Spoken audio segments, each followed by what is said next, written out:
Grooming tips म्हणजे अशा सवयी ज्याच्यामुळे आपलं सौंदर्य खूप जास्त वाढतं, आपला फिजिकल अपीयरन्स वाढतो, प्लस आपण खूप जास्त रिप्रेझेंटेबल सुद्धा दिसतो। यही नहीं, अभी और सुनिए। जेव्हा तुम्ही ग्रूमिंग टिप्स रेग्युलरली फॉलो करायला चालू करतात तेव्हा तुमची मेंटल, फिजिकल आणि इमोशनल हेल्थ सुद्धा खूप जास्त इम्प्रूव्ह होते, चांगली होते। तुमची स्किन जबरदस्त राहते, तुमचे केस खतरनाक भारी दिसतात। एवढं सगळं आयुष्यात चांगलं व्हायलंय म्हणल्यावर 101% आपला कॉन्फिडन्स तर वाढणारच आहे, प्लस आपला थोडासा ताणतणाव, स्ट्रेस सुद्धा कमी होतो। त्यामुळे आता सध्याच्या धावपळीच्या जगात सेल्फ केअरसाठी grooming tips is the bestest solution. त्यामुळे लांबड न लावता आता पटकन व्हिडिओला सुरुवात करूया। हाय गाईज, नमस्ते, मी स्वप्निता, तुमचं सगळ्यांचं माझ्या चॅनलवरती खूप खूप स्वागत आहे। तुम्ही जर माझ्या चॅनलवरती नवीन असाल तर मी आठवड्याच्या मंगळवारी आणि शुक्रवारी फॅशन, ब्युटी आणि लाईफस्टाईल या विषयांवरती व्हिडिओज बनवते।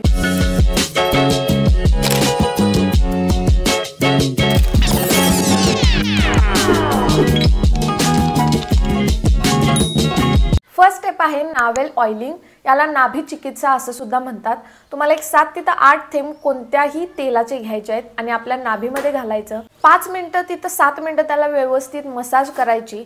आयुर्वेदानुसार आपली जी नाभी आहे ती आपल्या शरीरातल्या ड्राय व्हेन्सला नरिश करते आणि त्याच्यामुळेच रेग्युलर ऑइलिंग केल्यामुळे आपली स्किन खूप जास्त ग्लो करते, आपल्या स्किनचं कॉम्प्लेक्शन वाढतं, म्हणजे आपली स्किन थोडीफार उजळ दिसते, प्लस आपल्या स्किनचं टेक्स्चर सुद्धा जबरदस्त होतं। रेग्युलर नावेल ऑइलिंग केल्यामुळे आपल्या शरीरातलं ब्लड सर्क्युलेशन वाढतं, आपल्या शरीरातल्या सगळ्या इम्प्युरिटीज, नको असलेल्या गोष्टी चांगल्या पद्धतीने बाहेर टाकल्या जातात। आणखी सगळ्यात महत्त्वाची गोष्ट, आपल्या डोळ्यांखालचे डार्क सर्कल्स कमी होतात आणि चेहऱ्यावरती जर सुरकुत्या असतील तर त्या सुद्धा जातात। जर तुम्हाला तुमच्या स्किनला खरंच इम्प्रूव्ह करायचं असेल तर नावेल ऑइलिंग सारखी जबरदस्त मेथड तुम्हाला शोधून सापडणार नाही, त्यामुळे प्लीज रेग्युलरली ही गोष्ट नक्की ट्राय करा। सेकंड, फेस वॉशमुळे आपली स्किन क्लीन तर होते पण डीपली क्लीन नाही होत आणि त्याच्यामुळे आपले ब्लॅक हेड्स, व्हाईट हेड, चेहऱ्यावरचे डेड स्किन सेल्स व्यवस्थित निघतच नाही आणि आपली जेवढी अपेक्षा असते की ह्या सगळ्या गोष्टी स्किन केअर फॉलो केल्यानंतर आपली स्किन जेवढी भारी दिसायला पाहिजे, क्लिअर आणि स्मूथ व्हायला पाहिजे, तेवढी दिसत नाही।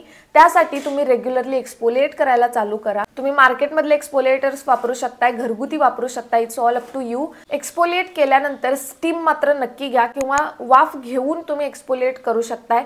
एक्सफोलिएट फक्त 2 ते 3 मिनिटांसाठी बास आहे, आठवड्यातून 2 वेळा करायचं आणि त्यानंतर एक चांगलं मॉइश्चरायझर लावायला अजिबात विसरू नका। Third, maintain your body hairs. शरीरावरती केस असणं ही एकदम नॅचरल आणि नैसर्गिक गोष्ट आहे। आता बरेच लोक यामध्ये कम्फर्टेबल सुद्धा असतात, पण जेव्हा तुम्ही ते हेअर मॅनेज करता किंवा रिमूव्ह करता, ट्रिम करता, त्याचे खूप जास्त फायदे आहेत। एक तर तुमची स्किन खूप जास्त सॉफ्ट आणि सपल राहते। तुम्ही कोणतंही एखादं प्रोडक्ट जेव्हा अप्लाय करता, for example body lotion, moisturiser काहीतरी अप्लाय केलाय तुम्ही हातावरती, पायावरती, तर त्या प्रोडक्टची ॲब्झॉर्प्शन कपॅसिटी वाढते आणि त्या प्रोडक्टचा रिझल्ट तुम्हाला लवकर बघायला मिळेल। जेव्हा आपण आपल्या बॉडीवरचे केस काढतो तेव्हा आपली बॉडी खूप जास्त अट्रॅक्टिव्ह दिसते, त्यामुळे तुम्ही खूप कॉन्फिडंट फील करता। बॉडीवर जेव्हा केस असतात तेव्हा बॅक्टेरियाज त्यामध्ये अडकतात आणि आपल्या बॉडीचा दुर्गंध यायला चालू होतो आणि जेव्हा तुम्ही तुमच्या बॉडीचे केस रिमूव्ह करता या सगळ्या गोष्टी होत नाहीत, बॉडी ओडरचा प्रॉब्लेम बऱ्यापैकी कमी येतो। शेविंग जर करणार असाल तर सगळ्यात अगोदर तुम्ही तुमच्या बॉडीला छान पद्धतीने क्लीन करा, त्यानंतर तुम्हाला एक्सफोलिएट करायचं आहे। त्यासाठी तुम्ही कोणताही अगेन स्क्रब वापरा। 2-3 मिनिटं एक्सफोलिएट केल्यानंतर मग तुम्ही एक छान जेंटल बॉडी वॉश किंवा शॉवर जेल घेऊ शकताय, कंडिशनर वापरलात तरी चालेल किंवा शेविंग फोम्स बाजारामध्ये मिळतात ते वापरलात तरी सुद्धा चालतंय। यापैकी एखादी गोष्ट तुम्ही क्लीन बॉडीवरती अगोदर लावायची आणि त्यानंतर एका धुतलेल्या आणि स्वच्छ रेझरने केसांच्या विरुद्ध दिशेने तुम्हाला ग्लाइड करायचं आहे। जेव्हा तुम्ही एक बेस वापरता ना तेव्हा ग्लाइडिंग खूप स्मूथली होतं, त्यामुळे कट लागण्याचे जे चान्सेस असतात ते कमी होतात आणि तुमचे केस खूप चांगल्या पद्धतीने रिमूव्ह होतात। फोर्थ, आता बॉडी हेअर्स तुम्ही मस्तपैकी मेंटेन तर केलाय, बॉडीचं क्लिनिंग तुम्ही जबरदस्त ठेवलाय। आता एवढी स्वच्छता ठेवून सुद्धा तुमचं शरीर, तुमची त्वचा जर तडे पडलेल्या जमिनीसारखी, राजस्थानमधल्या वाळवंटासारखी दिसत असेल तर कोणाला आवडणार आहे असली कोरडी त्वचा?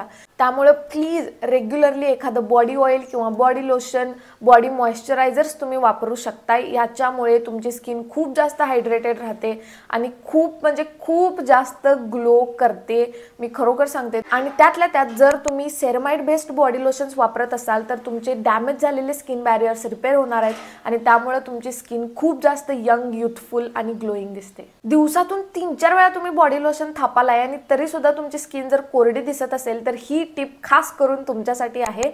आंघोळीला जेव्हा आपण पाणी घेतोय ते पाणी अजिबात गरम किंवा कडक नसावं, नाहीतर मस्तपैकी गरम गरम पाण्याने आंघोळ करण्यात काय मज्जा येते ती मज्जा तुम्हाला नको आहे, नाहीतर शरीराची वाटच लागते। साधारणतः कोमट पाणी आंघोळीला वापरायचं आणि त्यामध्ये तुम्ही 7-8 थेंब पॅराशूट तेल घालू शकता किंवा कोणतंही तेल जे तुमच्याकडे आहे आणि त्या पाण्याने तुम्ही आंघोळ करा। जी बॉडी खूप जास्त वेळपर्यंत मॉइश्चराइज्ड राहते आणि जर तुम्हाला एक्स्ट्रा हायड्रेशन एक्स्ट्रा नरिशमेंट द्यायची असेल तर तुम्ही त्याच्यावरती एक चांगलं हायड्रेटिंग बॉडी लोशन वापरू शकताय आणि त्यानंतर मला रिझल्ट कमेंट सेक्शन मध्ये येऊन सांगायला अजिबात विसरू नका। 6. Manage your facial hairs. आता बऱ्याच लोकांच्या चेहऱ्यावरती खूप जास्त केस असतात, त्यांना मेडिकल इश्यू किंवा काहीतरी टेन्शन स्ट्रेस थायरॉइडमुळे सुद्धा चेहऱ्यावरचे केस भयानक वाढतात। PCOD PCOS आता खूप जास्त प्रॉब्लेम्स आलेले आहेत। कोणत्याही कारणामुळे जर तुमच्या चेहऱ्यावरती भयानक केस असतील तर त्याला मॅनेज करणं खूप इम्पॉर्टंट आहे, कारण फेस आपला चेहरा ही आपली दर्शनी बाजू आहे आणि ती जेव्हा छान आणि रिप्रेझेंटेबल असते तेव्हा आपण खूप जास्त कॉन्फिडंट फील करतो। आता खूप लोक चेहऱ्यावरती वॅक्सिंग करतात, प्लीज गाईज तुम्हाला मी खरोखर मनापासून सांगते वॅक्सिंग सारखी भयानक मेथड नाही आहे, त्यामुळे वॅक्सिंग अजिबात तुम्ही ट्राय करू नका। त्याऐवजी तुम्ही शेविंग ट्राय करू शकताय। शेविंगमुळे केसांची ग्रोथ खूप जास्त ठीक येते किंवा पुरुषांसारखे केस येतात ही एक मिसकन्सेप्शन आहे, गैरसमज आहे, त्यामुळे तुम्ही शेविंग करू शकताय। फक्त कोरड्या त्वचेवरती कोरड्या चेहऱ्यावरती अजिबात रेझर फिरवू नका, कट लागण्याचे चान्सेस खूप जास्त असतात। जर तुम्ही बिगिनर असाल नवीन असाल वापरण्यासाठी तर तुम्ही छान शेविंग फोम किंवा एक फेस वॉश किंवा ॲलोवेरा जेल कोणतंही तेल वापरू शकताय ॲज अ बेस म्हणून। आता जेव्हा तुम्ही फेस शेव करताय तेव्हा केसांच्या दिशेने तुम्हाला रेझर ग्लाइड करायचा आहे आणि जेव्हा तुम्ही एक बेस वापरता तेव्हा ग्लाइडिंग खूप जास्त इझी होतं, लहानातला लहान केस सुद्धा चांगल्या पद्धतीने रिमूव्ह होतो आणि केस कसे रिमूव्ह करायचे याच्यावरती डिटेल्ड व्हिडिओ बनवलेला आहे, तुम्ही तो चेक करू शकताय। त्यामध्ये मी सगळ्या मेथड्स तुमच्यासोबत शेअर केलेल्या आहेत। नेक्स्ट, आयब्रोसाठी तुम्ही रेग्युलर थ्रेडिंग अजिबात करू नका। जेव्हा तुम्ही रेग्युलर थ्रेडिंग करताय आपली इथली स्किन जी आहे ती कंटिन्यू खेचली जाते आणि त्याच्यामुळं ही स्किन लवकरात लवकर लूज पडते आणि आपल्या डोळ्यांखालची स्किन काहीतरी विचित्रच दिसायला लागते। त्यामुळे जेव्हा तुम्ही आयब्रोज शेप करताय तेव्हा तुम्ही रेझरचाच वापर करा आणि काहीतरी महत्त्वाचं फंक्शन आहे, कोणाचं तर लग्न आहे, कार्यक्रम आहे, काहीतरी महत्त्वाचा दिवस किंवा इव्हेंट आहे ना, त्यावेळी जर हवं असेल तर तुम्ही थ्रेडिंग करू शकताय, पण रेग्युलरली थ्रेडिंग करणं थोडंसं अवॉइड करा। त्यामुळे थ्रेडिंगच्या ऐवजी तुम्ही रेझरने तुमच्या आयब्रोज शेप करू शकताय। Next, regularly clean your nails. Regularly तुम्ही तुमची नख मेंटेन करणं खूप जास्त गरजेचं आहे, त्याची स्वच्छता त्याची काळजी घेणं खूप जास्त गरजेचं आहे। मोस्टली आपण नखांकडे एवढं जास्त लक्ष देत नाही, पायांच्या असू दे किंवा हाताच्या असू दे। आठवड्यातून एकदा किंवा जेव्हा तुमची नख वाढतात ती रेग्युलरली तुम्ही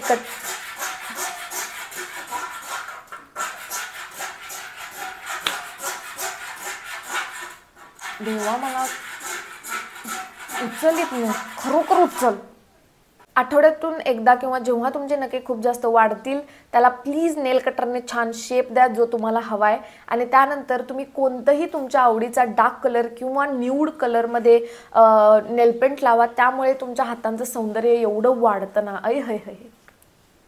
छोट्या छोट्या गोष्टी आहेत पण जेव्हा आपण याकडे लक्ष देतो तेव्हा आपण खूप जास्त टापटीप आणि नीटनेटके दिसतो। Next, maintain your hair health. जर तुमचे केस खूप जास्त ड्राय आणि फ्रिझी असतील तर तुम्ही तुमच्या केसांना रेग्युलरली पॅम्पर करणं खूप जास्त गरजेचं आहे। आता शब्द थोडीशी जड असली तरी त्याचा अर्थ खूप जास्त सोपा आहे, लई काही करायची गरज नाही आहे। आठवड्यातून एकदा तुम्ही छान ऑइलिंग करा, ओव्हरनाईट करू शकताय म्हणजे रात्रभर लावून ठेवू शकताय किंवा आंघोळीच्या 1-2 तास अगोदर मस्तपैकी तेल थोडंसं गरम करायचं आणि त्यानंतर छान मसाज करायची। सेकंड, शॅम्पू डायरेक्टली कधीच केसांना लावायचा नसतो, म्हणजे शॅम्पू हातात घेतला मस्तपैकी फेस वॉश लावतोय तसं असं डायरेक्ट अजिबात लावायचं नाही। शॅम्पूला डायल्यूट करणं खूप जास्त गरजेचं आहे, त्यामुळे थोडंसं पाणी अगोदर घ्यायचं आणि त्यामध्ये शॅम्पू घालायचा, मिक्स करायचं व्यवस्थित आणि मिक्स केला नसला तरी सुद्धा चालते आणि त्यानंतर केसांवरती ओतायचं। शॅम्पू हेअर एंड्सना अजिबात लावायचा नसतो, तो खास करून आपल्या डोक्याला लावायचा असतो, कारण मेन जी घाण साचणार आहे ती आपल्या माथ्यावरती साचते। त्यामुळे माथा आपला क्लीन करण्यासाठी आपल्या केसांची मुळं क्लीन करण्यासाठी शॅम्पू असतो। 1 मिनिटभर छान अप्लाय करायचा आणि त्यानंतर नॉर्मल पाण्याने तुम्ही वॉश करा आणि केस धुतल्यानंतर तुम्ही कंडिशनर वापरायला अजिबात विसरू नका। आठवड्यातून एकदा तुम्ही नक्की कंडिशनर वापरा। कंडिशनर लावून एक 5 मिनिटं थांबा किंवा एक 10 मिनिटं थांबलात तरी सुद्धा चालते आणि त्यानंतर तुम्ही अगेन कोमट किंवा नॉर्मल पाण्याने ते वॉश करा। जेव्हा तुम्ही रेग्युलरली या गोष्टी फॉलो करताय, हळूहळू तुमच्या केसांचा फ्रिजीनेस, तुमच्या केसांचा ड्रायनेस पूर्णपणे कंट्रोलमध्ये येतो. आणि शॅम्पू जरासा चांगला वापरा. कोणता वापरायचा यावरती सुद्धा एक डिटेल्ड व्हिडिओ माझ्या चॅनलवरती आहे, तुम्ही चेक करू शकताय. एक्स्ट्रा केअर, नरिशमेंट आणि स्मूथनेससाठी तुम्ही हेअर मास्क वापरू शकताय. बाजारामध्ये जबरदस्त एकापेक्षा एक भारी हेअर मास्क आहेत. मी खूप हेअर मास्क ट्राय केलेले आहेत.